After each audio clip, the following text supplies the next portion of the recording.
নমস্কার বন্ধুরা, সোমাশ্রী রান্নাঘরে আপনাদের স্বাগতম। আজকে আপনাদের সাথে শেয়ার করে নেব দুর্দান্ত স্বাদের তেলাপিয়া মাছের রেসিপি।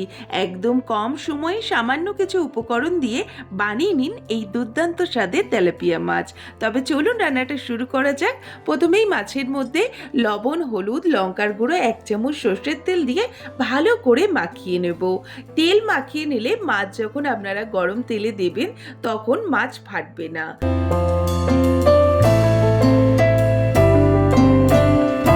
একটা মশলা বানিয়ে নেব। তার জন্য এখানে আমি 2 চামচ সাদা সর্ষে, 2 চামচ কালো সর্ষে, একটু আদা, কয়েকটা কাঁচা লঙ্কা, একটা বড় সাইজের টমেটো আর সামান্য একটু জল দিয়ে একটা স্মুথ পেস্ট বানিয়ে নেব। পুরো রান্নাটা সর্ষের তেলে হবে, তাই কড়াই সর্ষের তেল দিয়ে তেলটা গরম করে মাছটাকে এপিট ওপিট করে লাল লাল করে ভেজে তুলে নেব।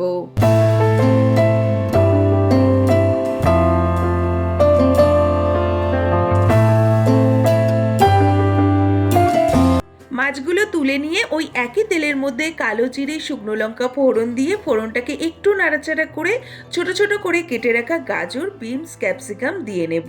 দিয়ে ভালোভাবে নাড়িয়ে চাড়িয়ে স্বাদ মতন লবণ আর সামান্য একটু হলুদ গুঁড়ো দিয়ে লাল লাল করে ভেজে নেব। সবজিগুলো ভাজা হয়ে আসলে দিয়ে নেব 1 চামচ চিনি। চিনিটা কিন্তু আপনারা আপনাদের স্বাদ অনুযায়ী দেবেন।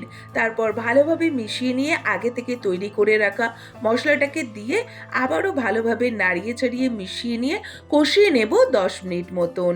আমি এখানে কাশ্মীরি রেড চিলি পাউডার ব্যবহার করেছি, আপনারা চাইলে নাও ব্যবহার করতে পারেন। এটা রান্নার কালারকে খুব সুন্দর করে।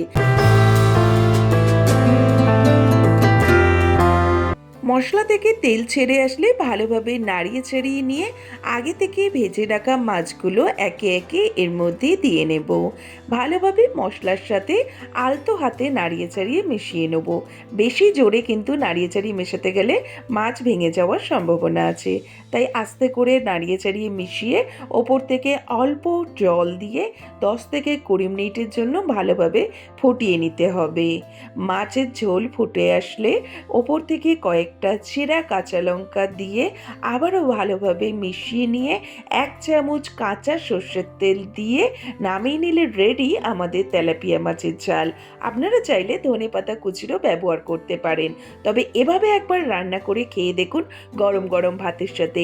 আশা করি আপনাদের ভীষণ ভালো লাগবে। আজকের ভিডিওটা এই পর্যন্তই থাকলো বন্ধুরা। ভালো লাগলে অবশ্যই একটা লাইক করে দেবেন, কমেন্ট করে জানাবেন আপনাদের সকল মতামত। আবারও খুব শিগগিরই নতুন একটা রেসিপি নিয়ে আসি আপনাদের সামনে। ততক্ষণের জন্য বন্ধুরা ভালো থাকবেন, সুস্থ থাকবেন, সাবধানে থাকবেন। ধন্যবাদ।